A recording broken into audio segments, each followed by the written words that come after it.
Hello welcome साथियों, मेरा नाम है दिलबीर सिंह खालसा और आज की क्लास में मैं आप सबका करता हूं स्वागत। साथियों, आप दोस्तों के सजेशंस, आप दोस्तों के जो ऑर्डर्स आए हुए हैं सर स्टैटिस्टिक्स और प्रोबेबिलिटी के जो क्वेश्चंस हैं उनको रिवाइज करा दीजिए। उसको मद्देनजर रखते हुए आप दोस्तों के सारे ये क्लास लगा रहे हैं। कम से कम समय में कोशिश करेंगे कि बेहतर तरीके से ये सारे के सारे क्वेश्चन रिवाइज हो जाएं, जाके आपके पास जो आने वाला एग्जामिनेशन है अकाउंट एंड फाइनेंस का, उसमें जो स्टैटिस्टिक्स और प्रोबेबिलिटी का पोर्शन है उसमें आप बेहतर तरीके से प्रदर्शन करके दिखाएं। जो दोस्त हमारे साथ जुड़ रहे हैं उनसे गुजारिश करेंगे आगाज़ में ही अपने दोस्तों के साथ लिंक को शेयर कर दीजिए ताकि टाइम रहते और दोस्त जुड़ सकें, समय रहते हम क्लास को स्टार्ट कर सकें। जो दोस्त नए जुड़ रहे हैं जिन्होंने अभी तक चैनल को सब्सक्राइब नहीं किया है, प्लीज़ सर स्टार्ट में ही आप चैनल को सब्सक्राइब कर दीजिए ताकि वीडियो के बीच में आप दोस्त जो हैं बिल्कुल डिस्टर्ब ना हो। तो चलिए सर स्टार्ट करते हैं। चलिए रफ्तार से चलते हैं। क्वेश्चन नंबर 1 आपकी स्क्रीन के ऊपर। In questionnaire respondents do not like A या एन, किस तरह के क्वेश्चन जो है क्वेश्चनरी में नहीं पसंद करेंगे लोग। क्वेश्चनरी क्या है सर? क्वेश्चनरी एक तरीका है जिसके माध्यम से आप प्राइमरी डेटा हासिल करते हैं। ठीक है जी। क्या इजी क्वेश्चन पसंद नहीं करेंगे, लेंथी क्वेश्चन पसंद नहीं करेंगे, सिंपल क्वेश्चन पसंद नहीं करेंगे या शॉर्ट क्वेश्चन पसंद नहीं करेंगे? कैसे क्वेश्चन पसंद नहीं करेंगे सर? लेंथी क्वेश्चन इनको नहीं पसंद है। चलिए, क्वेश्चनरी की जैसे एक और तरीका होता है सर जिसे आप शेड्यूल कहते हैं। क्वेश्चनरी में जो आपके पास क्वेश्चन पूछ रहा है, जो सर्वे कर रहा है, जो बातचीत कर रहा है, जो आपसे सवालात पूछ रहा है, वो आपको क्वेश्चन देगा। एक आपके पास पेपर आ जाएगा, उसमें कुछ ऑप्शंस होंगे, आप खुद मार्क करेंगे। उसमें लिमिटेशन ये है कि जो आपके पढ़े लिखे हैं, लिटरेट आदमी है, सिर्फ वही ये काम कर सकते हैं। इसके ऊपर के शेड्यूल में क्या बात होती है, जो एग्जामिनर आ रहा है, जो आपसे बातचीत पूछेगा, जो सवाल पूछेगा, वो खुद उसमें एंटर करेगा। इसका मतलब ये है कि लिटरेट पीपल, अनएजुकेटेड पीपल जो हैं उनसे भी आप इंफॉर्मेशन हासिल कर सकते हैं शेड्यूल में, लेकिन ऐसा काम आप क्वेश्चनरी में नहीं कर सकते हैं। Question 2, mid point of a class is equal to. ठीक है जी, मिड पॉइंट आप इसे क्या कहेंगे? क्लास मार्क का नाम कभी अभी आप किसे कहते हैं? क्लास मार्क कभी क्वेश्चन में आ जाए, what is the value of class mark और what is the value of mid value. Mid value क्या है sir? Upper limit plus lower limit divide by 2। ये हमने पढ़ा है, upper limit plus lower limit divide by 2। तो ये option कहाँ पर है? None other than option number B. इसे आप मार्क करेंगे और आगे बढ़ जाएंगे। जो बेसिक सवाल है जो आपने अच्छे से सीखे हैं उन पर टाइम बिल्कुल बर्बाद नहीं करेंगे। Question 3, which are following rate completely ignores the age and sex distribution of the population. कौन सी ऐसी नीचे दी गई रेट है जो बिल्कुल आपके पास एज हो गए, जो आपके पास सेक्स डिस्ट्रीब्यूशन हो गए, इसको पूरे सिरे से ही नज़रअंदाज कर देती है? चलिए सर, ऑप्शन नंबर ए आपके पास आ रहा है standardized death rate, option B आपके पास specific death rate, option C crude death rate and option D आपके पास इन्फेंट डेथ रेट। ठीक है जी। देखिए, जब आप बात करेंगे क्रूड डेथ रेट की, तो क्रूड डेथ रेट में क्या है सर? आप सिंपली क्रूड डेथ रेट में लेंगे कि कितने एनुअल डेथ कितने हो गए आपके पास, डिवाइड बाय आपके पास एनुअल मीन पॉपुलेशन कितनी है, इनटू आप लेंगे 1000। इसका मतलब इसमें आप नज़रअंदाज करते हैं कि भाई कौन किस किस पॉपुलेशन में आप ले रहे हैं, किस एज ग्रुप में आप ले रहे हैं, वेदर आप मेल्स की देख रहे हैं, वेदर आप फीमेल्स की देख रहे हैं। तो आप अगर आप क्रूड डेथ रेट की बात करेंगे तो ये सिरे से इग्नोर कर देता है age and sex distribution of the population. Whereas बाकी तीन जो है उनमें आप पर्टिकुलरली एक एक चीज़ पर जो है फोकस कर रहे हैं। चलिए जी, क्वेश्चन नंबर 4 आपके स्क्रीन के ऊपर। Primary data is collected from. Primary data आप किससे हासिल करेंगे? ऑप्शन नंबर ए, क्या आपके पास न्यूज़पेपर से हासिल करेंगे, option B first hand investigation से, option C magazines and option D internet. बिल्कुल समय आप दोस्तों ने नहीं लेना है, तब बात बनेगी।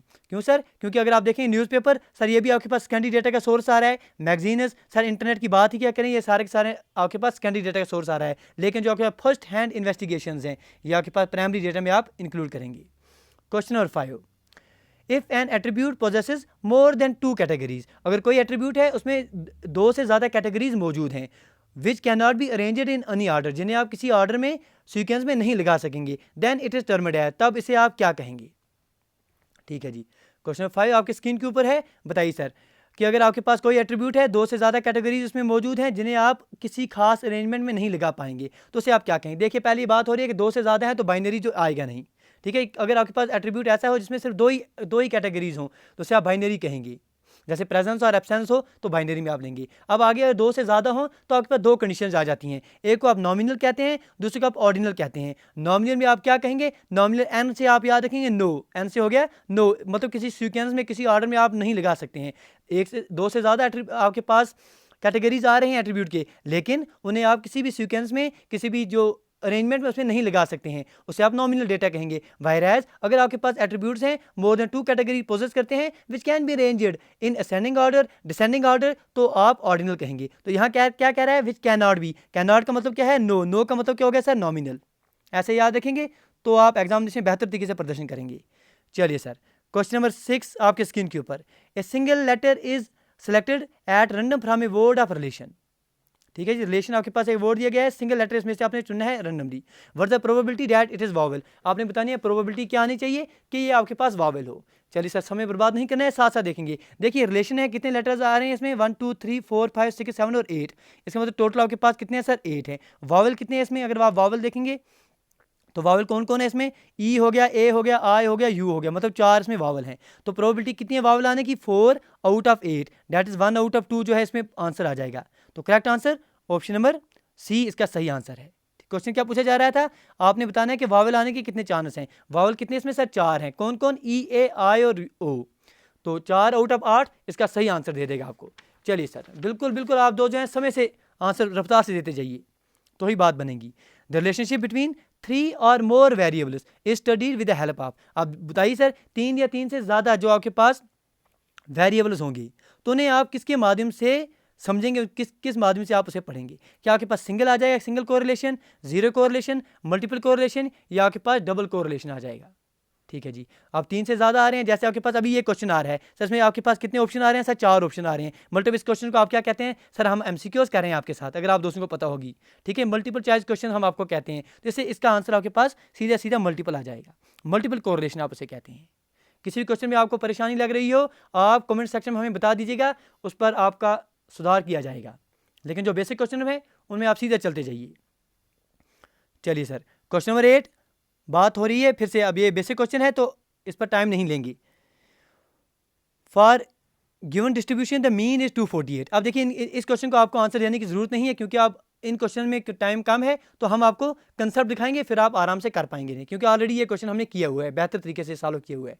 बात हो रही है, आप बोला जा रहा है कि गिवन डिस्ट्रीब्यूशन में मीन की वैल्यू कितनी दी गई है सर, 248 दी गई है। मिसिंग वैल्यू यहाँ एक्स है, इसकी वैल्यू आपने निकालनी है। जब आपके पास इस तरह से ग्रुप डेटा दिया जाएगा तो आपको हमने क्या पढ़ाया है सर, मीन की वैल्यू कितनी आती है, summation of F I X I divide by summation of F आई। ठीक है जी, ये चीज़ हमने पढ़ी हुई है, सीखी हुई है।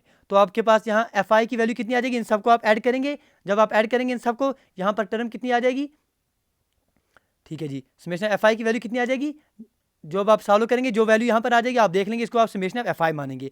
एक्स आई के लिए आप क्या करेंगे, यहाँ पर एक और कॉलम आप बना लेंगे एक्स आई के लिए, उसको आप इनका मीन मार्क निकालेंगे, that is upper limit plus lower limit divide by 2, 100 plus 150 divide by 2 कितना आ जाएगा सर, ये आपके पास यहाँ पर आपके पास 125 आ जाएगा। इस तरह से यहाँ पर दूसरे कॉलम में 150 प्लस 200 डिवाइड बाई 2 आप करेंगे तो वहाँ पर 875 आ जाएगा। इस तरह से आप सबको करेंगे, यहाँ पर आपके पास एक्स आई की वैल्यू आ जाएगी। समेशन आप इन दोनों को मल्टीप्लाई करेंगे, एफ आई एक्स आई, जो वैल्यू आ जाएगी उसे आप मल्टीप्लाई करेंगे, summation of F I X I divide by आप टोटल समेशन ऑफ एक्स आई करेंगे, एफ आई करेंगे, तो वो आपके पास करेक्ट आंसर का दे देगा।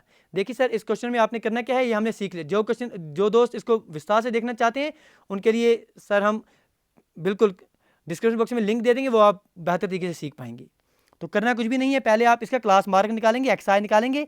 ठीक है जी, कैसे निकालेंगे x I, upper limit plus lower limit divide by 2, तो सबका निकालेंगे 100 plus 50 divide by 2, 150 plus 200 divide by 2, सबका निकाल दिया, वो आप एक्स आई की वैल्यू आ जाएगी। फिर एफ आई और एक्स आई को मल्टीप्लाई करेंगे, वो आपके पास एक कॉलम दे जाएगा एफ आई इंटू एक्स आई का, सबकी जो वैल्यू आ जाएगी उसको ऐड करेंगे तो summation of F I X I आ जाएगा। तो फार्मूला मीन के लिए क्या होता है, summation of F I X I divide by summation of F I, आपके पास मीन की वैल्यू होती है, तो अननोन वैल्यू जो है यहाँ आपके पास मिल के आ जाएगी। चलिए जी, तो करेक्ट आंसर इसका सर आपके पास जब निकालेंगे ऑप्शन नंबर ए आ जाएगा। क्वेश्चन नंबर 9 आपके स्क्रीन के ऊपर, which are following is a method of gathering information from individuals. Information आप हासिल कर रहे हैं इंडिविजुअल से, उसे आप क्या कहेंगे, क्या सर्वे कहेंगे, टेस्टिंग कहेंगे, सैम्पलिंग कहेंगे, या इन्वेस्टिगेशन कहेंगे, बताइए जी। तो करेक्ट आंसर क्या आना चाहिए ऑप्शन क्वेश्चन नंबर 9 का, method of gathering information from individuals is none other than option number A, that is survey. चलिए सर, क्वेश्चन नंबर 10 बात हो रही है, the dash achieves condensation of data by blurring the value of data. अब बताइए sir, इनमें से कौन सा ऐसा ऑप्शन है जो हासिल करता है, जिससे आप अचीव करते हैं condensation of data by blurring, blur कर देता है आपके वैल्यू ऑफ डेटा को। ऑप्शन नंबर ए आपके पास डिस्क्रीट वैल्यू वेरिएबल आ रहा है, ऑप्शन बी क्लास मार्क आ रहा है, ऑप्शन सी फ्रीक्वेंसी डिस्ट्रीब्यूशन, और इज इट क्लास फ्रीक्वेंसी। तो जब हमने ये क्लास में आपको बेहतर तरीके से समझाया था, इसे हमने नाम दिया था फ्रीक्वेंसी डिस्ट्रीब्यूशन का। ठीक है जी, फ्रीक्वेंसी डिस्ट्रीब्यूशन जो है it achieves condensation of data by blurring the value of data, याद रख दीजिएगा। Question number 11, in A moderately asymmetrical distribution the mode mean mode की वैल्यू दी गई है, मीन की वैल्यू दी गई है, आपसे पूछा गया है मीडियन निकालिए। तो ऐसे क्वेश्चन में आप क्या करेंगे, हमेशा याद रखेंगे कि आपके पास एक रिलेशन आ जाती है। रिलेशन क्या है सर, मोड की वैल्यू आपके पास कितनी होती है, 3 times median minus 2 times mean. ये याद रख दिया तो आपके पास काम बन जाएगा। Mode is equal to 3 times median minus 2 times mean, ये लिख के रख दीजिएगा। आप put the value get the answer करेंगे। यहाँ आपके पास मोड की वैल्यू कितनी दी गई है, वो आपके पास 32.1 दी गई है। मीडियन आपने निकालना है, मोड की वैल्यू कितनी दी गई है, मीन की वैल्यू दी गई है 35.4। तो मीडियन यहाँ से आप एक अननोन है, बाकी सारे पता हैं, तो वैल्यू आप सब्स्टिट्यूट करेंगे 34.3 इसका आंसर आ जाएगा। बिल्कुल सर, इस क्वेश्चन इस जो आपके पास क्लास लगा रहे हैं इसका सिर्फ मकसद इतना ही है कि आपको क्विक रिवीजन मिल जाए। करना क्या है, आप याद रखेंगे हमेशा के लिए कि मोड जो होता है वो 3 times median minus 2 times mean होता है। Question 12, dash can be measured in terms of presence और एब्सेंस ऑफ सर्टेन कैरेक्टरिस्टिक्स और लेवल्स ऑफ क्वालिटी प्रेजेंट। बताइए सर, इनमें से आपने कौन सा ऑप्शन आप लगाएंगे, विच कैन बी मेजर्ड, जिसको आप मेजर करेंगे इन टर्म्स ऑफ प्रेजेंस या एब्सेंस ऑफ सर्टेन कैरेक्टरिस्टिक्स, या क्वालिटी की जब बात आएगी, जब क्वालिटी का उधर से ही जिक्र दिया गया है तो आपके पास सही आंसर क्या आ जाएगा, क्वालिटेटिव डेटा। तो ऑप्शन नंबर बी इसका सही आंसर आ जाएगा। ठीक है जी। Question number 13, death rate computed for a particular specified section of population is termed as. अब आपने क्या बताना है कि डेथ रेट आप निकाल रहे हैं किसके लिए, किसी खास स्पेसिफाइड सेक्शन ऑफ पॉपुलेशन के लिए। मतलब आप फॉर एग्जाम्पल किसी एज ग्रुप के लिए निकाल रहे हैं, किसी पर्टिकुलर एज ग्रुप के लिए आप डेथ जो आपके पास रेट निकाल रहे हैं। फॉर एग्जाम्पल आप ले रहे हैं कि आप बताइए सर 50 से 60 साल की उम्र में जो लोग हैं उनमें से डेथ रेट कितनी है, कितनों की डेथ हो रही है फ्रॉम द गिवन पॉपुलेशन। तो उस चीज़ को अगर आप निकालें उसे आप क्या कहेंगे, क्या स्टैंडर्डाइज डेथ रेट कहेंगे, इन्फेंट डेथ रेट कहेंगे, क्रूड डेथ रेट कहेंगे, या स्पेसिफिक डेथ रेट कहेंगे। मतलब आप किसी स्पेसिफिक एज ग्रुप में निकाल रहे हैं तो करेक्ट आंसर क्या आ जाएगा, स्पेसिफिक डेथ रेट। ठीक है जी। क्वेश्चन नंबर 14 आपके स्क्रीन के ऊपर, अगर किसी दोस्त को लग रहा है सर तेज क्यों चल रहे हैं तो उससे बताते चलें सर ये आपके पास बिल्कुल एट द एंड और आपके एग्जामिनेशन से पहले रिवाइज क्लास हो रही है। जिन दोस्तों ने किसी क्वेश्चन को विस्तार से देखना है वो सर बिल्कुल आप हमारे नीचे जाएंगे इसी डिस्क्रिप्शन बॉक्स में, वहाँ आपको विस्तार से लिंक मिल जाएगी। हर एक क्वेश्चन को हमने बड़े खोल के बताया हुआ है, देख लीजिएगा वहाँ पर। In a pyramid representation female bars are usually on. अब बताइए जिन दोस्तों ने हमारे साथ क्लासें लगाई हैं हमने क्या बोला है सर, फीमेल्स क्या होती हैं सर, चाहे फीमेल कुछ भी करें वो हमेशा राइट होती हैं। मैन बेचारा सर इंसान आदमी कुछ भी कर दे वो हमेशा आपका गलत का गलत ही है, वो हमेशा लेफ्ट में रहेगा। इतनी बात याद रख दी आपने तो आपके पास आंसर क्या आ जाएगा, आप बताएंगे आप। ठीक है, क्वेश्चन 14 का आंसर अब आपके पास आंख बंद करके आ जाएगा। क्या बात हो रही है, फीमेल की बात हो रही है, फीमेल सर हमेशा राइट होती है। आगे बढ़ेंगे तो correct answer option number B सही आ गया, सोचना ही नहीं आगे।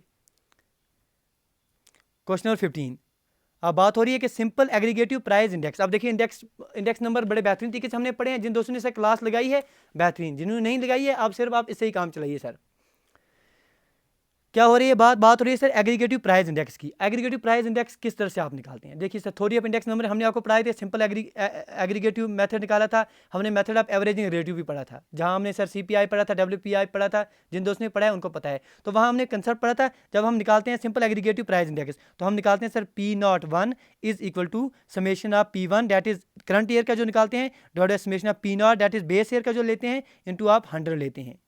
ठीक है जी, तो ये वैल्यू कहाँ दी गई है, तो ये वैल्यू आपके पास ऑप्शन नंबर सी में दिखाई दे रही है आपको। P01 is equal to summation of P1 divided P0 into 100 that is P1 आप लेते हैं price of commodity at the current prices, while as P0 जो है ये लेते हैं price of commodity at base price. Question number 16, 2 cards are drawn at random. 2 cards आप निकाल रहे हैं रैंडमली। ठीक है जी, from a pack of 52 cards, what is the probability that both are queens. आपने बतानी है प्रोबेबिलिटी क्या होनी चाहिए कि दोनों के दोनों कार्ड जो हैं वो आपके पास क्वीन है। ठीक है, बहुत बेसिक सवाल है, अलग अलग तरीके से आप कर सकते हैं। जिन दोस्तों ने सर परम्यूटेशन कम्बिनेशन का हमारे साथ कंसेप्ट पढ़ा है वो यही कंसेप्ट लगाएंगे यहाँ पर और आपके पास आंसर चुटकी में आ जाएगा। क्या निकालना है आपने, देखिए सर निकालना क्या, 2 कार्ड्स आपने लेने हैं।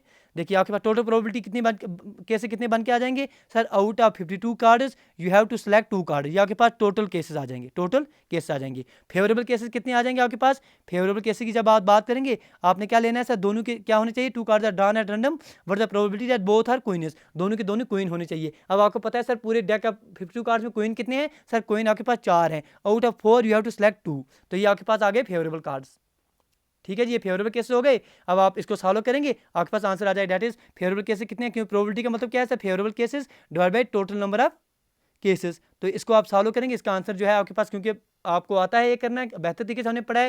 ये हो गया आपके पास 4 फैक्टोरियल डिवाइड बाई, ये हो गया आपके पास 2 फैक्टोरियल डिवाइड बाई, ये हो गया आपके पास 52 फैक्टोरियल, ये हो गया नीचे आपके पास 52 माइनस 50 हो गया 50 फैक्टोरियल। इसको आप जब सॉल्व करेंगे ये आपके पास एक बार 221 जो है इसका सही आंसर आ जाएगा। 1 डिवाइड बाई 221 इसका सही आंसर आ जाएगा।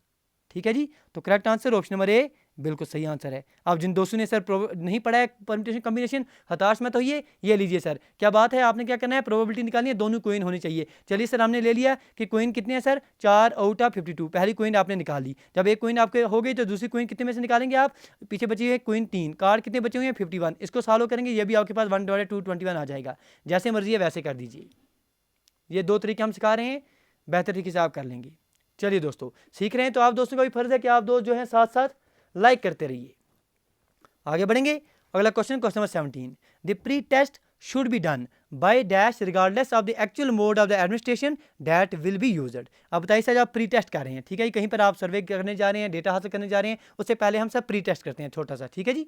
तो प्री टेस्ट के दौरान आप क्या कहता है क्वेश्चन कि pre test be done by the dash, किसके माध्यम से किया जाना चाहिए, regardless of the actual mode of administration that will be used. किसके माध्यम से आप जो है प्री टेस्ट अक्सर करते हैं, क्या टेलीफोन इंटरव्यू के माध्यम से ठीक रहेगा, मेलिंग के माध्यम से, ऑब्जर्वेशन के माध्यम से, या पर्सनल इंटरव्यू के माध्यम से। तो बेहतरीन तरीके इसमें क्या रहेगा सर, पर्सनल इंटरव्यू सबसे अच्छा रहेगा अगर आप प्री टेस्ट कर रहे हैं।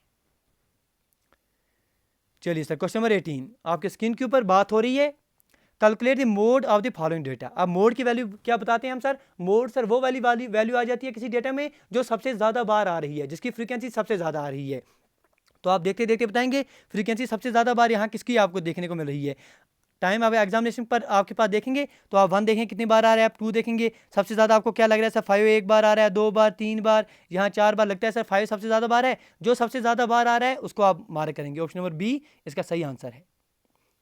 ठीक है ठीक है, चिंता मत कीजिए सर, जिस दोस्त को लग रहा है थोड़ा तेज चल रहे हैं सर, चलना पड़ेगा क्योंकि आपके एग्जामिनेशन बिल्कुल क्लोज आ रहा है, चलना पड़ेगा। क्वेश्चन नंबर 19 आपकी स्क्रीन के ऊपर, binary type qualitative data is also termed as dash classified. अब बाइनरी डेटा है, बाइनरी डेटा में सर वैल्यू क्या आ जाएंगी सर, 2 ही आ जाएंगी। जब 2 आ जाएंगी तो आप किसकी तरफ जाएंगे, सीधा सीधा 2 में आप क्या जाते हैं सर, डाइकोटोमिक्स की तरफ जाते हैं। तो correct answer option number C, ऐसे याद रखेंगे तो बात बनेगी। चलिए दोस्तों, क्वेश्चन नंबर 20 आपके स्क्रीन के ऊपर, X and Y are independent events. X और वाई 2 इंडिपेंडेंट इवेंट्स हैं। इंडिपेंडेंट इवेंट्स क्या है सर, एक होने से दूसरे को होने का फर्क नहीं पड़ता है, ठीक है जी। आपने टॉस किया सर, हेड आएगा टेल आएगा, इंडिपेंडेंट इवेंट्स हैं, अच्छी बात है सर। आगे पूछ रहा है कि प्रोबेबिलिटी ऑफ वाई जो है वो आपके पास 0.3 आ रही है, probability of X union Y आपके पास 0.6 आ रही है। Then what is the probability, what is the value of probability of X, probability of X आपने निकालनी है। तो बेहतर तरीके से हमने प्रोबेबिलिटी पढ़ी है, जिन दोस्तों ने सर हमारे साथ मैथमेटिक्स की क्लास लगाई है तो प्रोबेबिलिटी का कोई एक क्वेश्चन ऐसा रहेगा ही नहीं जो आप नहीं कर पाएंगे। क्यों sir, each and every concept हमने सीखा हुआ है। तो चलिए सर, किस तरह से करना है इनको हमने पढ़ा है सर। क्या पढ़ा है, अगर आपके पास इंडिपेंडेंट इवेंट्स हो जाएंगी तो हमने पढ़ी है एक रिलेशन कि probability of X intersection Y जो है वो हमेशा आपके पास आ जाती है probability of X into probability of Y, सीधा, ठीक है। इसमें कोई आप दोहराए नहीं लेंगे, सीधा सीधा आप आंसर ले लेंगे। ये कंडीशन आपको याद होगी कि probability of X intersection Y, if X and Y are independent then probability of X intersection Y is equal to probability of X into probability of Y. और एक रिलेशन है जो जनरल रिलेशन जो बचपन से आप पढ़ते आ रहे हैं वो तो आपको भूलेगी नहीं। क्या पढ़ते हैं सर हम पढ़ते हैं probability of X intersection Y in general किसके बराबर होती है सर, ये होती है आपकी प्रोबेबिलिटी ऑफ एक्स, ठीक है। डिमॉर्गन लॉ के माध्यम से जब हमने कंसेप्ट पढ़े थे, जब हम सेट्स पढ़ा था, चीज़ें सीखी हुई हैं। Probability of X plus probability of Y minus time probability of X union Y. अब इन 2 रिलेशन को, जो अभी ये वाली रिलेशन बताई और उससे पहली वाली रिलेशन बताई, उन दोनों को आप यूज़ कीजिए, आपके पास आंसर चुटकी में आ जाएगा। कोई परेशानी यहाँ तक नहीं है। ये 2 रिलेशन जो हमने बताई ये नोट करके रख दीजिए, दोनों को यूज़ कीजिए और आपके पास आंसर जो है इसका बी ऑफ एक्स सीधा सीधा 3/7 that is option number D आ जाएगा। 2 रिलेशन यूज़ करेंगे, फिर से एक बार बोल रहे हैं 2 रिलेशन कौन यूज़ करेंगे आप, पहली रिलेशन कि if X and Y are independent events then probability of X intersection Y is equal to probability of X into probability of Y. ये एक रिलेशन हो गई। दूसरी हो गई sir probability of X intersection Y in general होती है sir probability of X plus times probability of Y minus times probability of X union Y. अब बाकी सारी चीज़ें दी गई हैं, एक ही अननोन है तो आप आराम से निकाल पाएंगे। Question number 21, if the mean of this very जो डेटा दिया गया है इसका मीन आपके पास 7 दिया गया है, ठीक है जी। आपने क्या बताना है कि आप हमें एक्स की वैल्यू बताइए। एक तो सर एक तो बच्चों का तरीका है जो आपने बेहतर तरीके से कर पाएंगे, जो हमारे मैथ्स बैकग्राउंड से नहीं है स्टूडेंट, जिन दोस्तों ने हमारे साथ कभी भी सर मैथमेटिक्स की क्लास नहीं लगाई है, जिन्होंने कभी भी हमारे साथ क्वांटिटेटिव एप्टीट्यूड नहीं पढ़ा है, तो वो लोग जो है बेसिक इसको ऐड करेंगे, सबको ऐड कर देंगे 3 5 6 12 10 एक्स ऐड करेंगे, सिर्फ डिवाइड बाय करेंगे, टोटल नंबर ऑफ वैल्यूज़ कितने हैं, इसकी वैल्यू आप 7 लेंगे, वहाँ से एक्स अननोन निकाल पाएंगे। अच्छी बात है, कर लेना। जो जिन दोस्तों ने हमारे साथ पढ़ा है सर कभी कभी एवरेज को, वो क्या करेंगे, वो सीधे सीधे देखेंगे कि 3 है, 5 है, 6 है, 10 है, 12 है और एक्स है। सबका मीन कितना दिया गया है सर, 7 है। तो 7 से आप कितने डिवाइड कर रहे हैं सर, ये आपके पास कितने डिविएशन दिखा रहा है, माइनस का 4 दिखा रहा है, या आपके पास माइनस का 2 दिखा रहा है, या आपके पास माइनस का 1 दिखा रहा है, या आपके पास प्लस का 3 दिखा रहा है, या आपके पास प्लस का 5 दिखा रहा है, और यहाँ पर ये कितने का दिखाया हमें नहीं पता है। अब इनको ऐड करेंगे, 4 2 6 और 1 हो गए 7, माइनस 7 आ रहा है सर यहाँ पर, 5 और 3 8 प्लस 8 आ रहा है, 8 माइनस 7 कितना हो गया सर, प्लस में 1 आ रहा है, मतलब यहाँ -1 आना चाहिए। -1 का मतलब क्या है, 7 में से 1 तो 6 इसका आंसर आ जाएगा। ठीक है जी। जिन दोस्तों ने सर पढ़ा है हमारे साथ ये डिविएशन मेथड, बेहतर। जिन्होंने नहीं पढ़ा है सर वो क्या करेंगे, 3 + 5 + 6 + 10 + 12 + x डिवाइड बाय, ये कितने टर्म्स हैं, 1 2 3 4 5 6, ये 6 डिवाइड करेंगे इज इक्वल टू 7, यहाँ से x की वैल्यू आ जाएगी आपके पास 6। चलिए दोस्तों, question 22, dash includes such source that belongs to the organisation with which the decision maker is associated. बताइए क्या बताना है आपने, डैश इंक्लूड सच सोर्सेज, आपने बताना है इनमें से कौन सा ऐसा ऑप्शन आ जाएगा जो इंक्लूड करता है वो सोर्सेज जिनके साथ which belongs to organisation with which the decision maker associated. अब जिसके साथ, जिस ऑर्गेनाइजेशन के साथ डिसीजन मेकर इन्वॉल्व है, तो उसके साथ जो डेटा आप हासिल करेंगे उसे आप क्या कहेंगे, सीधा सीधा अगर आप कहेंगे एक्सटर्नल सोर्स हैं वो आपके लिए, क्या इंटरनल सोर्सेज हैं, क्या इंटरनेशनल ऑर्गेनाइजेशन है या आपके पास नेशनल ऑर्गेनाइजेशन है। अब अगर आप उसी के साथ रिलेटेड हैं, किसी ऑर्गेनाइजेशन का रिलेटेड हैं, आप ही काम कर रहे हैं, तो आप क्या हैं उनके लिए सर, इंटरनल सोर्सेज आ जाएंगे। तो question number 22 option number B, internal sources. ठीक है जी। Question number 23, the number of observation corresponding to a particular class is known as. Number of observation corresponding to a particular class, उसे आप क्या कहेंगे, कितने ऑब्जर्वेशन किसी क्लास में आ रहे हैं उसे आप क्या कहेंगे, क्या क्लास मार्क कहेंगे, क्लास फ्रीक्वेंसी कहेंगे, क्लास इंटरवल कहेंगे, या आपके पास क्लास लिमिट कहेंगे। तो बेसिक क्वेश्चन है कि कितनी बार कोई ऑब्जर्वेशन आ रही है उसकी क्या कहते हैं, वो उसे, उसको हम उस चीज़ की, उस वाले डेटा की हम उसे फ्रीक्वेंसी कहते हैं।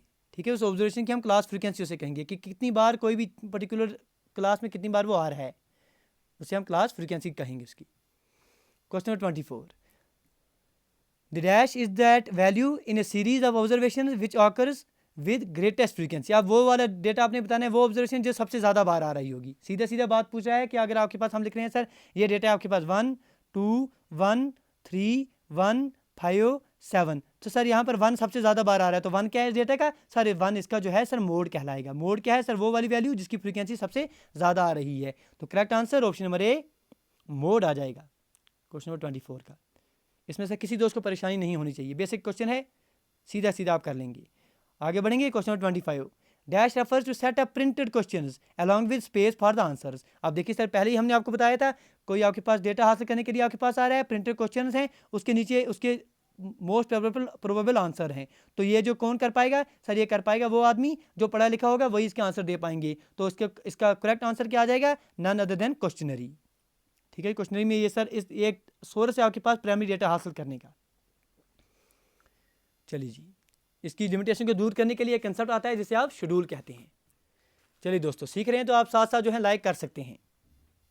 क्वेश्चन नंबर 26, बात हो रही है data which were collected earlier for purpose other than the present investigation are known as. वो डेटा जो पहले किसी और चीज़ के लिए सर हमने निकाला है, आज आप इस्तेमाल कर रहे हैं, लेकिन इससे पहले किसी और मकसद के लिए हमने सर डेटा हासिल किया हुआ है। उस डेटा, वो डेटा आपके लिए क्या है सर, क्या आपके पास कॉन्फिडेंशियल डेटा है, क्या वो डेटा आपके लिए नॉमिनल डेटा है, क्या सेकेंडरी डेटा है, क्या प्राइमरी डेटा है। बिल्कुल सर, किसी और ने किसी और चीज़ के लिए निकाला है, हम तो बस इस्तेमाल करें, हमारे लिए सर वो सेकेंडरी डेटा आ जाएगा। क्या आ जाएगा, सेकेंडरी डेटा आ जाएगा। ठीक है जी। इंटरनेट पर आप गए सर, आपने पढ़ा था गोदावरी में पढ़ा था आपने सर, गोदावरी को दक्षिण गंगा कहते थे या कोई और नदी है दक्षिण गंगा कहते थे। आप गए सर, आपने गूगल में लिखा जल्दी जल्दी, वहाँ से आपके पास कुछ 5-6 पेज आ गए, वहाँ से आपने पढ़ लिया, ठीक है जी ये गोदावरी है, सबसे लंबी आ रही है, ठीक है इस तरह से चल रही है, वहाँ से निकल रही है, यहाँ जा रही है। तो ये डेटा आपके पास आ रहा है, ये कहाँ से आ रहा है सर, इंटरनेट से आ रहा है, किसी और ने किसी और चीज़ के लिए निकाल के रखा है, तो आपने सिर्फ इस्तेमाल किया, आपके लिए वो क्या बन गया सर, सेकेंडरी डेटा बन गया। Question 27, if the measurements are taken over two different attributes for the same set of individuals, then to represent the data dash are used। अब बताइए सर, कह रहा है कि अगर मेजरमेंट आप क्या ले रहे हैं, two different attributes for the same set of individuals. अगर दो सेट ऑफ एट्रीब्यूट्स आ रहे हैं, फॉर एग्जाम्पल हम कह रहे हैं सर ए अगर हम कह रहे हैं कोई फॉर एग्जाम्पल मेल हैं और फीमेल हैं, मेल जो हैं सर वो पढ़े लिखे हो सकते हैं या आपके पास अनपढ़ हो सकते हैं, इसी तरह से जो आपके मेल हैं वो पढ़े लिखे होते हैं या अनपढ़ हो सकते हैं। तो इनको रिप्रेजेंट करने के लिए आप क्या इस्तेमाल करते हैं सर, एक टेबल बनाते हैं जिसे आप कंटिजेंसी टेबल कहते हैं। ठीक है जी, कभी आपने हमारी क्लास देखी होगी स्टैटिस्टिक्स की, तो किस दोस्त ने देखी होगी सर? मुझे नहीं लगता आप में से कोई दोस्त वैसे हैं। तो कंटिजेंसी टेबल हम कैसे बनाते हैं सर? ये हो गया सर ए, ये हो गया इसका एब्सेंस अल्फा। ठीक है, अगर आपको याद होगा, कुछ भूली भटकी यादें अगर आपको याद होंगी, इस तरह से आपने बना लिया। ये आपके पास ए हो गया, ये इसका एब्सेंस अल्फा हो गया। ठीक है, ये हो गया बी हो गया, ये इसका एब्सेंस बीटा हो गया। ठीक है, ये आपके पास यहाँ पर टोटल ले लेते हैं, यहाँ पर आपके पास टोटल हो गया, यहाँ पर एन हो गया। अब इसकी फ्रीक्वेंसी यहाँ पर ए बी हो गई, यहाँ पर ए बीटा हो गया। अगर याद होगा ये अल्फ़ा बी हो गया, यहाँ पर अल्फ़ा बीटा हो गया। ठीक है जी, यहाँ पर सीधा ए हो गया, यहाँ पर अल्फ़ा लेंगे, यहाँ पर बी हो गया और यहाँ पर आपका बीटा हो गया। ये कुछ अगर याद होगा आपको तो उसे आप कंटिजेंसी टेबल कहते हैं। क्या कहते हैं? Contingency table. Option number C. यकीन मानिए सर इस पर क्वेश्चन भी आ सकता है आपके कंटिजेंसी टेबल पर जो है, न्यूमेरिकल भी आ सकता है, और यकीन मानिए हमने ये कराया भी हुए हैं। 5-6 क्वेश्चन सर सीधे सीधे हम कंटिजेंसी टेबल पर करा चुके हैं, लेकिन अगर आपने देखे होंगे। Question 28, calculate the median. अब आप बात हो रही है सर इस तरह का डेटा आ रहा है, ग्रुप डेटा आ रहा है, मीडियन निकालना है। इन जनरल सिंपल दिया जाए तो आप मीडियन कैसे निकालते हैं? तो वो आपको पता है, अगर आपके पास और नंबर ऑफ ऑब्जर्वेशन आ रही हैं, जो बीच वाली आ जाएगी वो सीधे सीधे आपके पास मीडियन है। अगर एवन आ जाएंगे, बीच वाले दो आ जाएंगे, उनका मीन निकालेंगे, वो आपके पास मीडियन आ जाएगी। लेकिन अगर आप ग्रुप डेटा आ जाएगा तो ग्रुप डेटा को आप कैसे निकालते हैं सर? क्वेश्चन अगर आप इसका सोल्यूशन चाहते हैं पूरा का पूरा तो डिस्क्रिप्शन बॉक्स में जाएंगे, ये क्वेश्चन मार्क ढूंढेंगे, वहाँ आपको मिल जाएगा। लेकिन यहाँ पर हम आपको रिलेशन दे रहे हैं, वो आप देखेंगे। आप इसके लिए क्या निकालेंगे? पहले सबसे इंपॉर्टेंट बात है कि आपके पास फ्रीक्वेंसी दी गई है, यहाँ से आप क्यूमुलेटिव फ्रीक्वेंसी निकालेंगे, सी एफ जिसे आप कहते हैं। 30 हो गए, 30 का ऐड करेंगे, 50 का ऐड करेंगे, 80 ऐड करेंगे, 40, ये सबकी आपने क्यूमुलेटिव फ्रीक्वेंसी निकाल दी। अब आप क्यूमुलेटिव फ्रीक्वेंसी जब निकालेंगे, यहाँ आपके पास फ्रीक्वेंसी की वैल्यू देख रहे हैं, एन की वैल्यू कितनी आ रही है, इनको सबको आप ऐड कर देंगे। तो अब एन डिवाइड बाई 2 आप निकालेंगे। जैसे आपने यहाँ एन को, ये जो सबकी फ्रीक्वेंसी को ऐड कर दिया, एन की वैल्यू फॉर एग्जाम्पल यहाँ पर 200 आ गई आपके पास, एन डिवाइड बाई 2 आपके पास 100 आ गया। क्यूमुलेटिव फ्रीक्वेंसी आप वो वाली देखेंगे जहाँ जो आपके पास एन बाई 2 से थोड़ी ज़्यादा होगी, जो वाली क्लास वहाँ पर आ जाएगी, उस क्लास को आप कहेंगे सर, उस क्लास को आप मीडियन क्लास कहेंगे। जब आपके पास मीडियन क्लास आपके पास बन के आ गई तो आपके पास रिलेशन आ जाती है मीडियन निकालने के लिए, that is L plus N by 2 minus C F whole divide by F into H. ये आपके पास रिलेशन आ रही है। वायर एल जो है वो लोअर लिमिट आ रही है इस मीडियन क्लास की। एन तो आपके पास पता ही है सर, फ्रीक्वेंसी आ रही है, एन बाई 2 उसका फ्रीक्वेंसी का हाफ आ रहा है। सी एफ जो है आपके पास वो क्यूमुलेटिव फ्रीक्वेंसी आ रही है इसकी प्रोसीडिंग क्लास की, इसके ऊपर वाली क्लास की, और एफ जो है फ्रीक्वेंसी आ रही है इसी वाली क्लास की। तो बेहतर देखिए, जिन दोस्तों ने ये क्वेश्चन देखना होगा उनको रिकमेंड करेंगे, बिल्कुल डिस्क्रिप्शन बॉक्स में लिंक है, वहाँ से आपके ये क्वेश्चन देख सकते हैं। तो इसका अगर आप सॉल्व करेंगे अच्छे से इस क्वेश्चन को, तो आपके पास सही आंसर इसका 56.25, क्योंकि ये कराए हुए हैं, इन पर टाइम नहीं दे सकते अभी sir. Question number 29, which are following is an advantage of general fertility rate. अब बताइए सर, जनरल फर्टिलिटी रेट इसका एडवांटेज क्या है? Option number A, it gives heterogeneous figures. Option B, it is simple. Option C, it is comparable. Option D, it is probability rate. आपने बताना है सबसे important advantage क्या आ रहा है गिवन ऑप्शन में से, GFR का, that is general fertility rate का।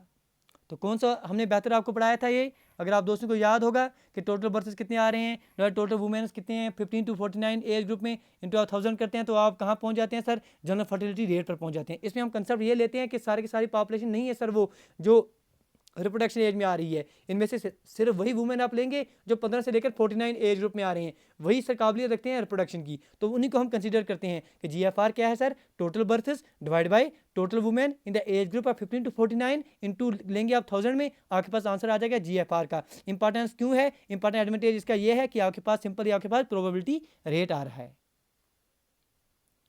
Question number 30, if there were 196413 students in final year. अगर आपके पास बोल रहा है कि इस तरह से 196413 स्टूडेंट जो हैं वो फाइनल ईयर में है सेकेंडरी स्कूल में 2020 में, then the number of cohort students जो आपके पास स्टार्ट में आ रहे थे फर्स्ट ईयर में, अगर आप देखेंगे तो 262,960 स्टूडेंट्स आ रहे हैं। आपसे पूछा जा रहा है कि रिटेंशन रेट बताइए। रिटेंशन रेट किसके बराबर है? अगर आप दोस्तों को याद होगी कि आपके पास नंबर ऑफ एक्टिव यूजर्स कितने होते हैं across the period divide by total number of active users आपके प्रीवियस पीरियड में स्टार्ट में कितने थे, इंटू आप 100 करते हैं, वो आपके पास वैल्यू आ जाती है। जैसे आपके पास यहाँ डेटा दिया जाएगा, आप लेंगे सर आपके पास स्टार्ट में इस टाइम पर करंट में कितने स्टूडेंट बचे हुए हैं, डिवाइड बाय आपके पास स्टार्ट में जो स्टूडेंट आए थे वो कितने थे, इंटू आप 100 करेंगे तो आपके पास आंसर आ जाएगा। मतलब आपके पास करंट में कितने स्टूडेंट हैं सर, अभी कितने बचे हुए हैं सर 196413। तो स्टार्ट में कितने स्टूडेंट थे आपके पास 262960, इंटू आप 100 करेंगे, जो वैल्यू निकलेगी वो इसका सही आंसर आपको दे देगी। ठीक है जी, चलिए आगे बढ़ेंगे। ये आपके पास करेक्ट आंसर इसका आ जाएगा, लगभग आप 74.7% का आ जाएगा। चलिए किसी क्वेश्चन को आप विस्तार से देखना चाहेंगे तो उसके लिए बिल्कुल डिस्क्रिप्शन बॉक्स में लिंक मिल जाएगी आपको। Question number 31, dash is broadly thought of as the movement by the individuals, groups are the population seeking to make relatively permanent change in the residence. आप बताइए सर, ये आपके पास मूवमेंट आ रही है जिसकी वजह से परमानेंट चेंज आ रही है रेजिडेंस में, क्या उसे आप फर्टिलिटी कहेंगे, माइग्रेशन कहेंगे, क्या मोटिलिटी कहेंगे, या आप उसे ट्रांसफर कहेंगे? बताइए जी, क्या कहेंगे उसे? None other than option number B, that is migration ही कहेंगे sir. Question number 32, time and motion study is an example of. Time and motion sir, ये अगर आप टाइम एंड मोशन स्टडी कर रहे हैं, ये किसकी एग्जाम्पल है? क्या ऑब्जर्वेशन की आ रही है, इंटरव्यू की आ रही है, मेलिंग की आ रही है, या आपके पास क्वेश्चनरी की आ रही है? टाइम एंड मोशन, तो किसका आंसर आ जाएगा बताइए सर। ठीक है जी, तो सीधा सीधा आप देखिए सर, क्वेश्चनरी तो कर नहीं रहे हैं, मेलिंग तो कर नहीं रहे हैं, और इंटरव्यू तो कर नहीं रहे हैं, तो सीधा सीधे इनमें से आपके पास ऑब्जर्वेशन ही जो मोस्ट अप्रोप्रिएट आंसर है वो आप ले सकते हैं। Question number 33, dash questionnaire is the one in which the purpose of the research is obvious from the question asked. अब देखिए सर, जो क्वेश्चन आप पूछ रहे हैं मकसद क्या है, क्लियर है, कोई बात छुपाई नहीं जा रही है, ऑब्वियस मकसद है, तो उस चीज़ को उस तरह की क्वेश्चनरी को आप क्या कहेंगे? मतलब आपके पास जो रिसर्च आप कर रहे हैं उसमें ऑब्वियस जो क्वेश्चन आप पूछ रहे हैं उनका रिसर्च का मकसद क्या है, किस तरह की बातें हो रही है, ये ऑब्वियस है, उसमें कोई भी लुका छुपी की बात नहीं है। तो करेक्ट आंसर क्या है? क्या आप उसे क्लोज एंडेड कहेंगे, क्या ओपन एंडेड कहेंगे, क्या डिस्कस कहेंगे, या अनडिस्कस कहेंगे? तो करेक्ट आंसर का क्या आना चाहिए क्वेश्चन 33 का? None other than option number D, that's undiscussed. Undiscussed sir एक आपके पास तरीका आ रहा है जिसमें आपके पास जो आप हासिल करना चाहते हैं clearly shown and not hidden from other people, उसे आप अनडिस्कस कहेंगे।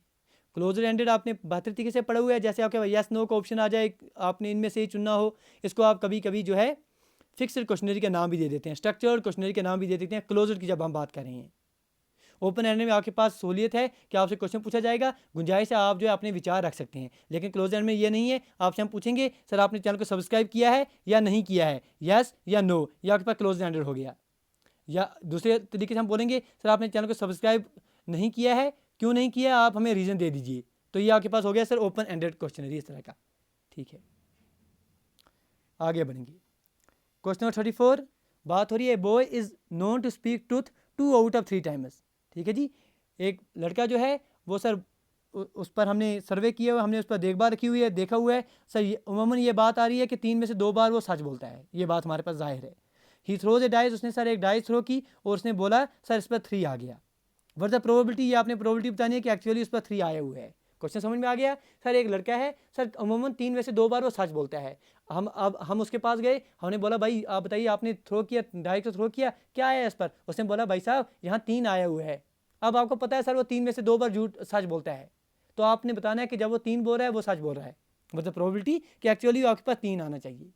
तो किस तरह से ये करना है, बेसिक कंसेप्ट हमने आपको बताए हैं। एक तो सर बेइस थ्योरम है, वो दोस्त आप क्या हैं वो आप भूल जाइए, वो आप दोस्तों के सर अभी बेजे में नहीं आएगी। ठीक है जी, बेइस थ्योरम के इस्तेमाल से हम कर सकते हैं अगर आप दो जो हैं मैथमेटिक्स के स्टूडेंट हैं। नहीं है सर कोई बात नहीं है, बेसिक तरीका हम आपको दिखा देते हैं। बेसिक तरीके में आप कैसे करेंगे कि आप जो है इसमें देखेंगे, पहले आप टोटल नंबर ऑफ केसेस क्या आएंगे सर, टोटल नंबर केसेस आ सकते हैं कि डाइस को आपने थ्रो किया सर, उस पर 3 आ गया और ये जो लड़का है ये सच में ट्रू बोल रहा है।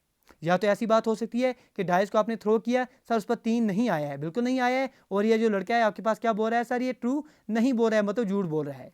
अब इसको ये वाले होने के चांस कितने हैं? डेट डाइस पर 3 आ जाए सर 1 आउट ऑफ 6, क्योंकि डाइस पर 1 आउट ऑफ 6 में 3 आ सकता है, और सच वो कितनी बार बोल रहा है? 2 आउट ऑफ 3। इतनी बात क्लियर है? अब देखिए सर, दूसरी बात यह है कि डाइस पर 3 नहीं आया है, 3 कितनी बार नहीं आ सकता है सर?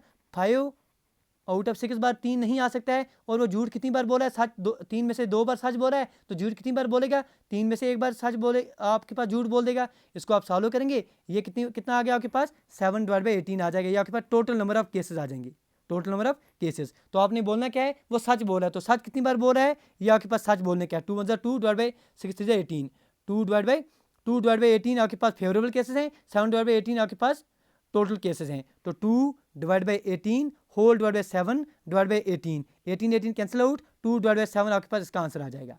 चलिए समझ कीजिए, ऑप्शन नंबर सी इसका सही आंसर है। Question 35, which are following table serve as a repository of information and are arranged for ease reference. इनमें से कौन से टेबल जो हैं वो सर्व करते हैं रिपोजिटरी ऑफ इंफॉर्मेशन और and are arranged for ease of reference. Ease of reference के लिए इन्हें अरेंज किया जाता है। क्या सिंपल टेबल्स आ रहे हैं, कॉम्प्लेक्स टेबल आ रहे हैं, जनरल पर्पस टेबल आ रहे हैं, या आपके पास स्पेसिफिक पर्पस टेबल आ रहे हैं? तो किस तरह के टेबल है सर वो जिन्हें आप इस्तेमाल करते हैं? वो जनरल पर्पस टेबल आ जाते हैं। उन टेबल्स को आप क्या कहते हैं? General purpose tables.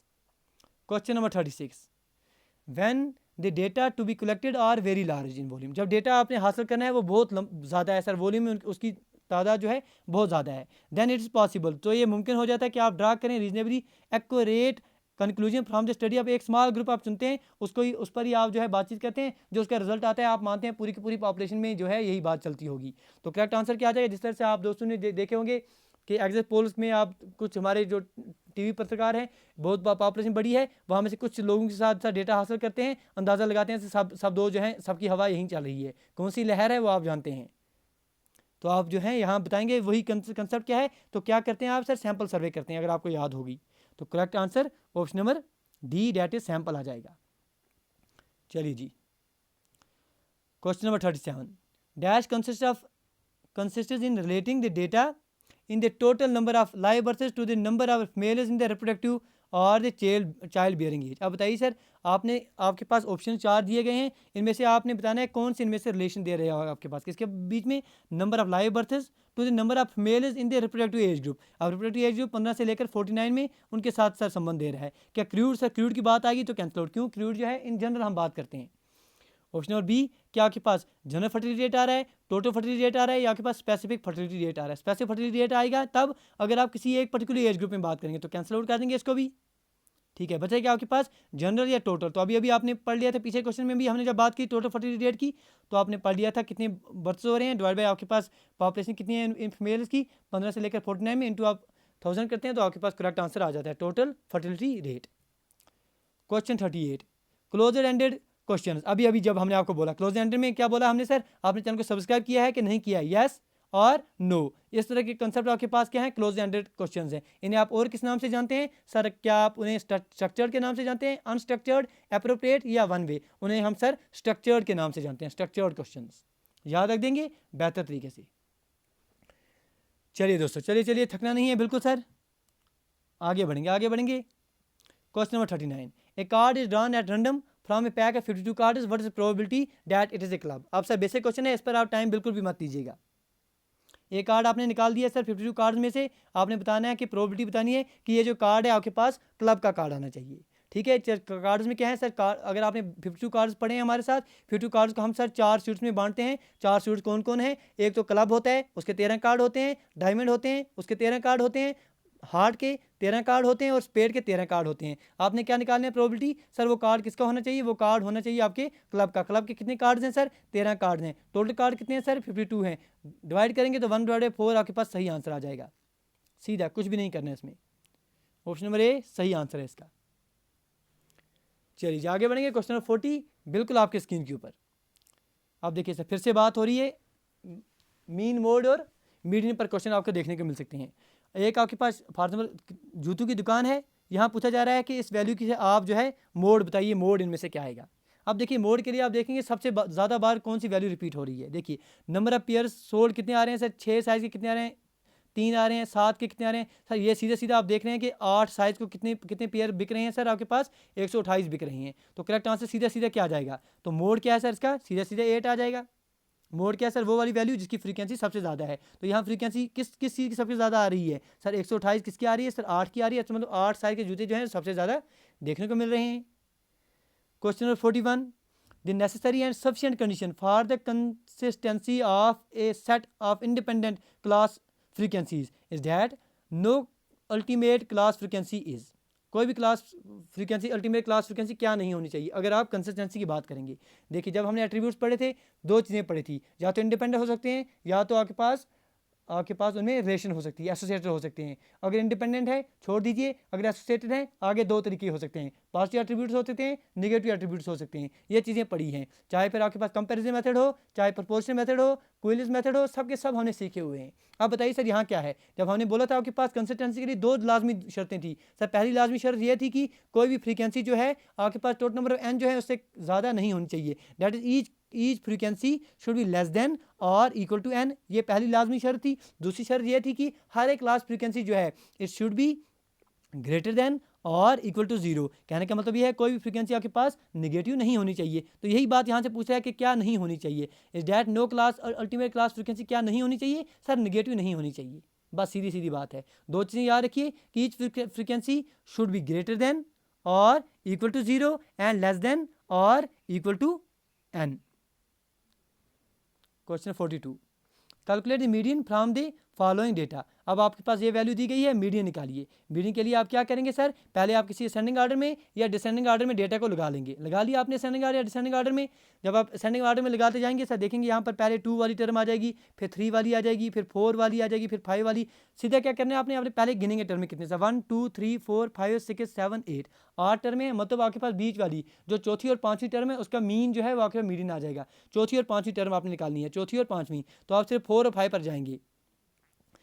यहाँ के पास चौथी टर्म हो गई 5 वाली और पांचवी टर्म आपके पास कौन सी आ जाएगी सर, 6 वाली। मतलब 566 और आपके पास 682। ये जो हैं ये आपके पास बीच में टर्म में आ रही हैं। 566 प्लस आप करेंगे 682 डिवाइड बाय आप करेंगे 2।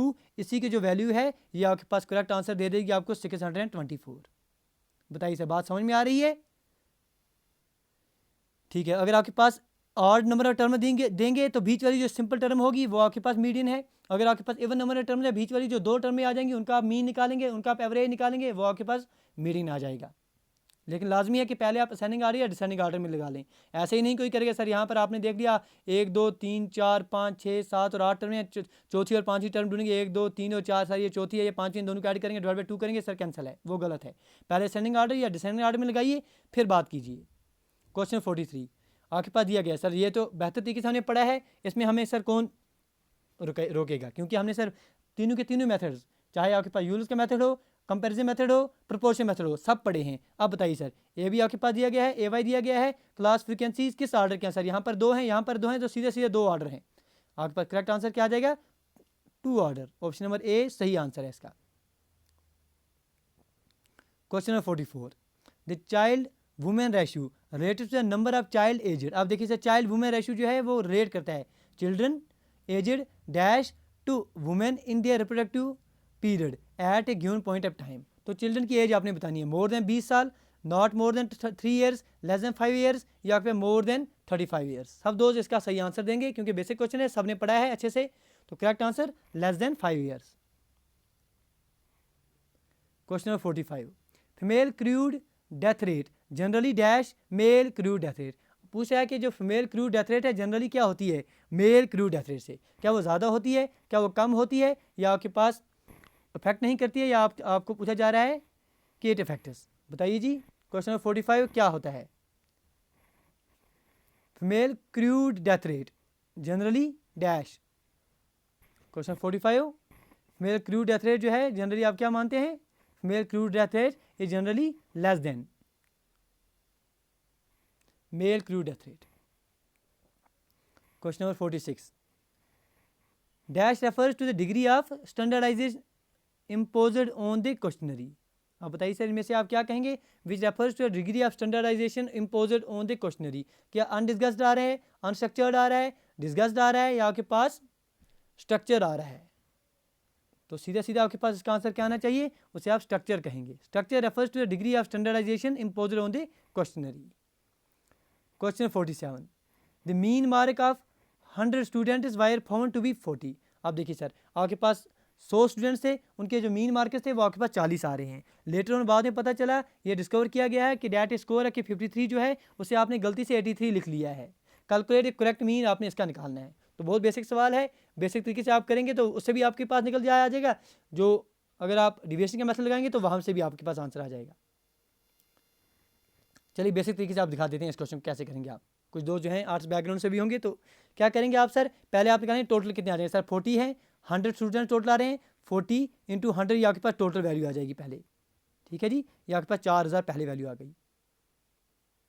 ठीक है, अब आपने डिफरेंस देख लिया सर, आपने लिखना कितना था, 53 लिखना था, आपने लिख कितना लिया सर, 83 लिख लिया, मतलब ज़्यादा कितना लिख लिया आपने, 30 सर ज़्यादा लिख लिए हैं। वो 30 आप सर इसमें से माइनस कर देंगे तो कहाँ पहुँच जाएंगे आप, 3970 पर पहुँच जाएंगे। अब 3970 को आप 100 स्टूडेंट्स में जो है बांट देंगे, डिवाइड बाय 100 कर देंगे, वो कितना आ जाएगा आपके पास 39.7 जो है सही आंसर आ जाएगा। कुछ नहीं करना है इसमें, बिल्कुल 39.7 इसका सही आंसर आ जाएगा। बात समझ में आ गई कि नहीं आ गई? करना क्या था, ये आपके पास 100 थे, 40 आपके पास मार्क्स आ रहे थे, दोनों को मल्टीप्लाई किया, टोटल आपके पास आ गया। एवरेज से आप जो है टोटल पर पहुंच गए, क्योंकि एवरेज का मतलब क्या है, total divide sum of observation, sum of observation divide number of observation. ये आप एवरेज निकालते हैं कि आपके पास sum of observation divide number of observation, वही आप करेंगे। क्या होगा, मीन दिया गया है वो कितना है सर, वो आपके पास 40 दिया गया है, 100 स्टूडेंट्स हैं, तो आपके पास टोटल कितना आ जाएगा, इन दोनों को आप मल्टीप्लाई करेंगे, 40 इंटू 100, आपने 4000 निकाला, बाद में पता चला सर 30 आपने गलती से ज़्यादा ले लिए हैं, 53 लेना तो आपने 83 ले लिया है, तो 30 माइनस करेंगे, आपके पास 3970 पर आप पहुंच गए, 3970 डिवाइड बाय 100 करेंगे तो 39.7 जो है इसका सही आंसर आ जाएगा। Question number 48, special purpose tables are also known as, special purpose tables को आप किस और किस नाम से जानते हैं? स्पेशल पर्पज है तो क्या पायलट टेबल कहेंगे, क्या आप उसे 2 वे टेबल कहेंगे, क्या आप उन्हें 1 वे टेबल कहेंगे, या आप उन्हें समरी टेबल कहेंगे? याद रख दीजिए हमेशा के लिए कि जो आपके पास स्पेशल पर्पज टेबल हैं उन्हें आप समरी टेबल के नाम से जानते हैं। They provide information for particular discussion, तो correct answer summary tables. Question number 49, which data type is used to measure the temperature of the city. आप देखिए सर, टेम्परेचर आपने सिटी का नापना है तो किस तरह का डेटा टाइप जो है आप यूज़ करेंगे? चलिए जी, ऑप्शन नंबर ए इंटरवल आ रहा है, ऑप्शन बी आपके पास ऑर्डिनल आ रहा है, option C nominal and option D ratio. देखिए सर, हमने 4 स्केल्स ऑफ मेजरमेंट पढ़े थे। ये कंसेप्ट हमें स्टेनलेस स्मिथ ने जो है, जिसे हम स्टेनली स्मिथ इनका नाम है, तो स्टेनलेस स्मिथ के नाम से हम इन्हें याद रख लेते हैं। 1940 में ये कंसेप्ट दिए थे। क्या कहा था सर, नॉमिनल इन्होंने पहले दिया था। नॉमिनल अभी हमने आपको पढ़ाया कि अगर आप डेटा को किसी भी सीक्वेंस में किसी भी ऑर्डर में नहीं लगा रहे हैं तो उसे आप नॉमिनल कहेंगे। फॉर एग्जाम्पल आपके पास जीनोटाइप्स हो गए, ब्लड ग्रुप्स हो गए, तो इन्हें आप किसी सीक्वेंस में नहीं लगा पा रहे हैं उसे आप नॉमिनल कहेंगे। इसके बाद सर ऑर्डिनल आ जाता है। ऑर्डिनल में आप क्या करते हैं सर, आप किसी सीक्वेंस में तो लगा रहे हैं, but the difference between them, उसकी वैल्यू आप जो है वो मैटर नहीं करती है। जैसे आपका एजुकेशन लेवल हो गई सर, ठीक है जी, कौन किस क्लास आप पढ़ा है, ये चीज़ें आप देख सकते हैं, इसे आप ऑर्डिनल में कंसीडर करेंगे। सोशल इकोनॉमिक स्टेटस हो गया, ये आपके पास ऑर्डिनल में आ गया, ठीक है जी। इसके बाद आपके पास तीसरा आ जाए, उसे आप इंटरवल कहते हैं। इंटरवल में क्या है सर, इंटरवल में आप किसी ऑर्डर में तो लगा सकते हैं, इसके साथ साथ जो डिफरेंस इन वैल्यू की वो भी मैटर करती है। फॉर एग्जांपल आपने टेम्परेचर ले लिया सर फ़ारेनहाइट स्केल में, डिग्री सेंटीग्रेड में, पीएच वैल्यू हो गई, ये सारे के सारे आपके पास इंटरवल में आ जाएंगे। इसके बाद चौथा आ जाता है सर मोस्ट इंपॉर्टेंट, जिसे आप रेशियो कहते हैं। रेशियो में सारे के सारे वो खसूसियात होते हैं जो आपने इंटरवल में पढ़ लिए, मतलब किसी आप सीक्वेंस में लगा सकेंगे, डिफरेंस इनके बीच में सर मैटर करता है। इसके साथ साथ एक और एडिशनल चीज़ आ जाती है इसमें एज़ कम्पेयर टू इंटरवल, वो ये है कि आपकी जो एट ए पर्टिकुलर जीरो, इसकी वैल्यू जो है कंप्लीटली खत्म हो जाती है, कोई भी वैल्यू आपके पास नहीं देता है। या ऐसा कहें कि आपके पास जो रेशियो वेरिएबल्स हैं उनकी वैल्यू यहाँ पर निकल के आ जाती है, दो के बीच में आप पर्टिकुलर रेशियो निकाल सकते हैं। फॉर एग्जाम्पल अगर आपके पास हम कहेंगे वेट आपके पास जो है सर, आपके पास रेशियो में कंसीडर करेंगे, वेट 4 ग्राम का जो है ट्वाइस एज हैवी आ जाएगा एज कम्पेयर टू 2 ग्राम का वेट। तो इस तरह से आप जो है चीज़ों को याद रखेंगे। तो इंटरवल, ऑर्डिनल, नॉमिनल और रेशियो। यहाँ बात क्या हो रही है कि which type of data is use to measure temperature of the city. जब जनरल बोला जाए सर टेम्परेचर, तो आप मानेंगे सर टेम्परेचर या तो फ़ारेनहाइट में दिया जा रहा है या तो आपके पास सेंटीग्रेड में दिया जाता है। तो जब ऐसे सूरत में आपके पास आंसर आ जाए, इसका मतलब है आप किसी सीक्वेंस में लगा सकते हैं और उनके बीच में डिफरेंस जो है वो भी निकाल सकते हैं। तो करेक्ट आंसर इसमें जो है आप इंटरवल मान सकते हैं। लेकिन ख्याल रखना, अगर आपके पास कभी एग्जाम में पूछ ले कि टेम्परेचर जो है डिग्री सेंटीग्रेड में नहीं है, फ़ारेनहाइट में नहीं है, बल्कि केल्विन में दिया गया है, जब टेम्परेचर केल्विन में होगा तो एट एब्सोल्यूट 0 केल्विन आपके पास जो ऑलमोस्ट आप मानते हैं that there is no heat transfer, तो वहाँ पर आप एट 0 उसकी वैल्यू कोई ना कोई आ जाती है, तो वहाँ पर आप मानते हैं कंडीशन आ रही है सर रेशियो की। बात पकड़ में आ गई तो आगे बढ़ेंगे। Question 50, the categories of attributes are termed as class and their frequencies are termed as.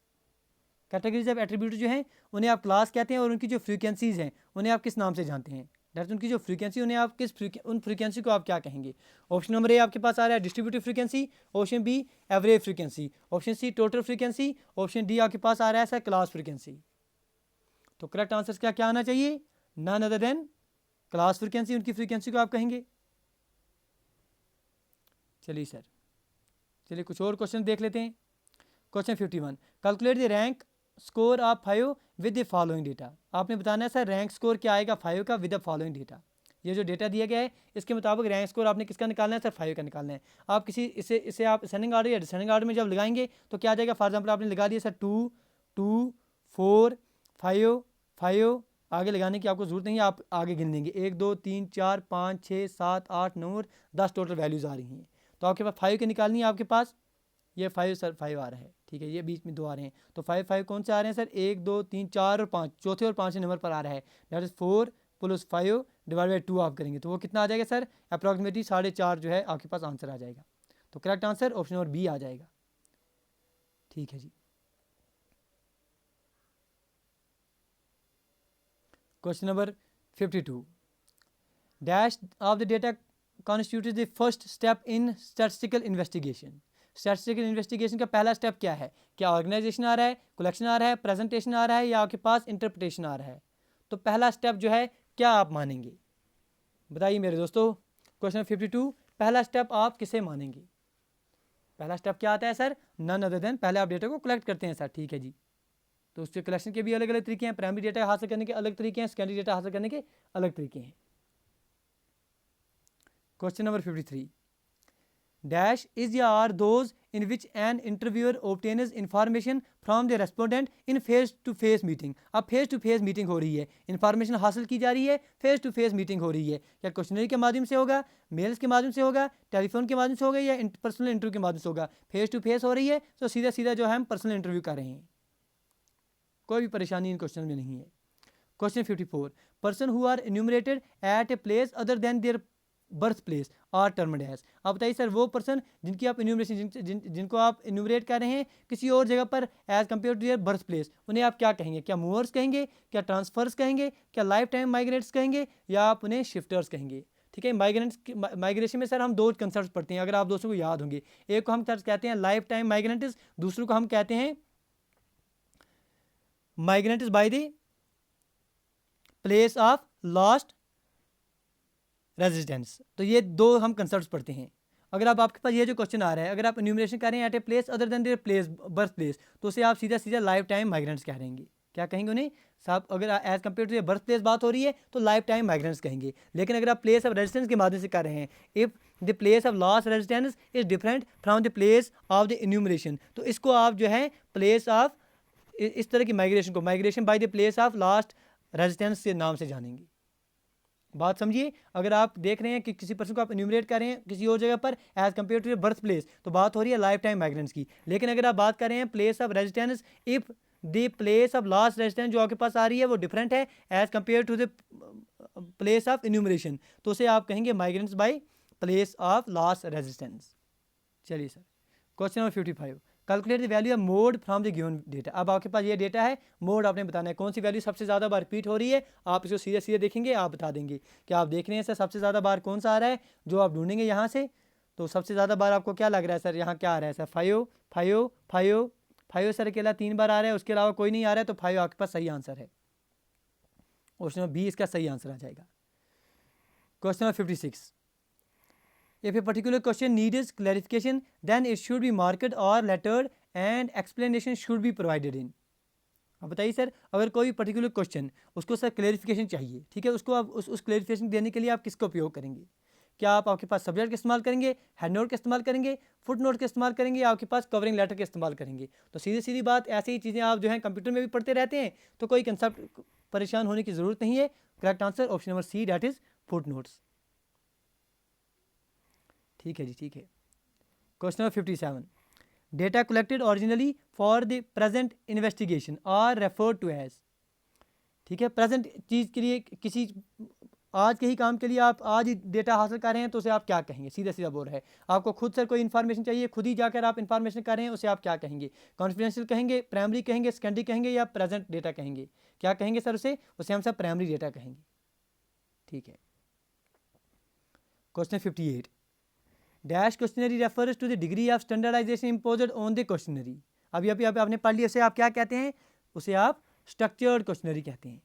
क्योंकि ये चीज़ पढ़ ली तो सीधा सीधा आपके पास आंसर हम दे रहे हैं। आप जो चीज़ आपने पढ़ ली, जिस क्वेश्चन को आपने पढ़ लिया एक बार, जिसके रिलेटेड कंसेप्ट, वही हम सीधा करेंगे अब उसको। अब आपसे पूछा जा रहा है from the following data of the marks obtain by the 60 students of a class calculate the arithmetic mean. अब सीधा सीधा आपने अर्थमेटिक मीन निकालना है। यहाँ तो डेटा जो है सीधा सीधा दिया गया है, कोई परेशानी नहीं है। यहाँ सर एक्स आई की वैल्यू उधर से दी गई है, ये आपके पास एफ आई की वैल्यू है, सबको ऐड कर देंगे। यहाँ पर आपके पास समेशन ऑफ एफ आई निकल के आ जाएगा। क्या निकल के आ जाएगा? सबको आपने ऐड कर दिया, यहाँ आपके पास वैल्यू इसकी 60 आ गई। यहाँ एक और कॉलम बना लेंगे, उसका नाम आप रख लेंगे X I F I into X I. इन दोनों को आपसे मल्टीप्लाई कर देंगे, 20 इंटू 8 कर देंगे, 30 इंटू 12 कर देंगे, सबको कर देंगे। जो नीचे आ जाएगा summation of F I X I, सबको ऐड कर देंगे। उसकी वैल्यू कितनी आ जाएगी? फॉर एग्जाम्पल आपके पास 2460 आ गई, ठीक है। इसको ऐड करने के बाद आपके पास जो वैल्यू आ जाएगी, तो फिर आपके पास मीन कैसे निकालते हैं आप लोग? मीन के लिए हमने सर आपको पढ़ाया हुआ है कि mean is equal to, important बात यह है कि जो आपने याद रखनी है, summation of F I into X I, इन दोनों को मल्टीप्लाई करेंगे divide by summation of F I. इसको आप सॉल्व करेंगे, आपके पास करेक्ट आंसर जो है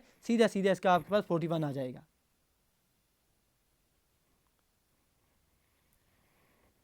चलिए दोस्तों, क्वेश्चन नंबर 60 आपके स्क्रीन के ऊपर। In dash data are arranged on the basis of their ranks और क्वालिटी। अब आपने बताना है कि किस में डेटा को अरेंज किया जाता है, on the basis of their ranks या क्वालिटी के दौरान। क्या नॉमिनल रैंक कर सकते हैं, मतलब हमने क्या कहा आपको, किसी खास चीज़ में अरेंज कर सकते हैं। नॉमिनल आ गया सर, नॉमिनल से हमने क्या कहा? ना ना ना ना ना। नॉमिनल का मतलब क्या है? ना ना ना ना ना ना ना ना, खत्म कर देंगे इसको, किसी अरेंज में नहीं कर पा रहे हैं। रेशियो, रेशियो का मतलब क्या है सर? रेशियो का मतलब तो आप तब लगाएंगे जब आप इनके बीच में कोई खास रेशियो की बात करेंगे, कैंसिल आउट कर देंगे। तो क्या ऑर्डिनल लगा सकते हैं? बिल्कुल जी, ऑर्डिनल लगा सकते हैं। क्यों? हमने आपको पढ़ाया दो चीज़ों के बारे में, ऑर्डिनल और रेशियो। यही सीधी सीधी अभी अब अगर आपको याद होगी तो correct answer option number C इसका सही आंसर आ जाएगा। Dash data are arranged on the basis of their ranks, data को अरेंज किया जाता है on the basis of their ranks or quality. तो यही चीज़ तो अभी अभी आप दोस्तों ने हमारे साथ पढ़ ली, जब अभी अभी हमने आपके पास रिपीट किए थे क्वेश्चन, जब हमने आपके पास ऑर्डिनल कंसेप्ट दिया था, ठीक है जी। जब हमने कहा था कि किसी का खास ऑर्डर में आप ऑर्डिनल लगा रहे हैं, लेकिन इनके बीच में जो डिफरेंस है वो मैटर नहीं कर रही है, सीधा सीधा आप तब ऑर्डिनल देंगे answer. Question 61 dash measure the extent to which mothers produce female infants who survive to replace them. आपने बताने इनमें से कौन सा ऐसे वैल्यू आ जाएगी जो दर्शाती है किस एक्सटेंट तक जो मदर्स हैं वो प्रोड्यूस करेंगे फीमेल इन्फेंट्स जो सर्वाइव करके उन जो फीमेल्स हैं उनको रिप्लेस कर देंगी। क्वेश्चन 61 क्या आना चाहिए इसका आंसर? क्या नेट रिप्रोडक्शन रेट आना चाहिए, जनरल फर्टिलिटी रेट आना चाहिए, टोटल फर्टिलिटी रेट आना चाहिए, या आपके पास ग्रॉस फर्टिलिटी रेट आना चाहिए? क्योंकि मोर्टिलिटी का कंसेप्ट इसमें नहीं लगाया गया है, सीधा सीधा आप नेट पर जाएंगे, ठीक है जी। तो correct answer option number A, that is net reproduction rate. Question 62 dash classification refers to the classification of data according to some characteristics that can be quantified और मेजर्ड। कौन सी क्लासिफिकेशन आप मानेंगे? विच रेफर्स, जिसमें आप क्लासीफाई करते हैं data को अकॉर्डिंग टू सम कैरेक्टरिस्टिक्स। किसमें करेंगे? कैरेक्टरिस्टिक्स में, वो कैरेक्टरिस्टिक्स जिन्हें आप क्वांटिफाई कर सकेंगे। जब क्वांटिफाई की बात आएगी तो क्वालिटेटिव को आप पहले ही कैंसिल आउट कर देंगे, क्रॉस सेक्शनल कैंसिल आउट कर देंगे, यूनिटेटिव कैंसिल आउट करेंगे, सीधे से क्वांटिटेटिव की बात हो रही है तो आप सीधे सीधे क्वांटिटेटिव मान लेंगे। चलिए दोस्तों, लग रहा है आप कुछ दोस्त अब थक गए हैं। सोचा था सर एक ही क्लास में ये सारे के सारे क्वेश्चन आपके साथ डिस्कस करते हैं, लेकिन काफ़ी क्वेश्चन अभी रह रहे हैं। तो देखते हैं सर इस क्लास का आपका किस तरह का रेस्पॉन्स रहता है, तो फिर अगली क्लास का जो है बंदोबस्त करते हैं आपके साथ डिस्कस करने का। उम्मीद करेंगे कि आज की क्लास में ये सारे के सारे क्वेश्चन आपके रिवाइज हो गए होंगे। कोशिश की है सर थोड़ा तेज़ चलने की, आप दोस्तों ने भी कोऑपरेट किया है, आपका भी शुक्रिया करते हैं। जिन दोस्तों ने अभी तक चैनल को सब्सक्राइब नहीं किया है उनसे फिर से गुजारिश करेंगे, प्लीज़ चैनल को सब्सक्राइब कर दीजिए। और वीडियो खत्म होने के बाद आप कमेंट बॉक्स में हमें बताएंगे कि इसका जो बाकी क्वेश्चन बचे हैं क्या आप उनके भी आप वीडियो चाहते हैं, या आप एज इट इज़ आप उनसे आप कर लेंगे। चैट बॉक्स में, कमेंट बॉक्स में सर बेहतर तरीके से आप कमेंट बॉक्स में आप कमेंट करके बता सकते हैं इसके रिलेटेड। वीडियो को यहीं तक रखते हैं। उम्मीद करते हैं आज की क्लास में वाया दीज MCQs आपके बहुत सारे कंसेप्ट रिवाइज हो गए होंगे। गुजारिश करते हैं अगर आज की क्लास में आपने कुछ सीखा है तो प्लीज़ लाइक शेयर और सब्सक्राइब करना ना भूलना, क्योंकि आप दोस्तों की सपोर्ट बस वही हमारे लिए मोटिवेशन का काम कर रही है। Do take your best care. मिलते हैं सर अगली वीडियो में।